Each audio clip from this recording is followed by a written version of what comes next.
اس کے سینے میں قرآن ہے، وہ صبح کھول کے الف لام میم ذالک الکتاب پڑھتا ہے۔ کتنے لوگ بیچارے ناظرہ بھی نہیں پڑھ سکتے ہیں، اس کو ناظرہ پڑھنا آتا ہے، لیکن اس پڑھنے کو بھی وہ دنیا کی ڈگریوں کے سامنے کم سمجھتا ہے۔ سیدنا صدیق اکبر فرماتے ہیں اس نے بڑی چیز کو کم سمجھا ہے اور چھوٹی چیز کو بڑا سمجھا ہوا ہے۔ اس لیے یہ اللہ تبارک و تعالیٰ کی بڑی دولت ہے، اس کو اپنے سینے سے لگائیں۔ اور آخر میں بات کو ختم کر کے اس پر اقبال کیا کہتا ہے؟ اقبال کہتا ہے گر تمہیں ہواہی مسلمان زیستن نیست ممکن جز بقرآن زیستن۔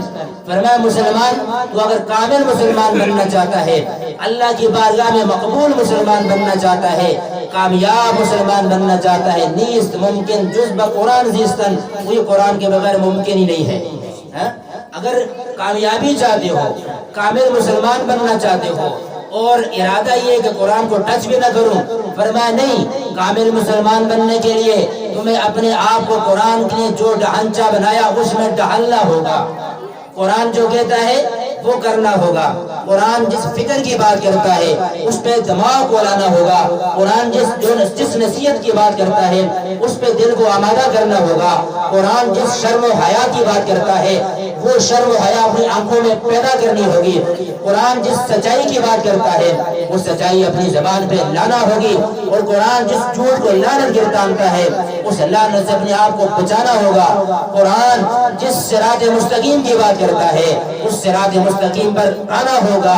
اس لیے اقبال کیا کہتا ہے گھر تمہیں ہواہی مسلمان زیستن نیست ممکن جز بقرآن زیستن، یہ قرآن کے بغیر ممکن ہی نہیں ہے۔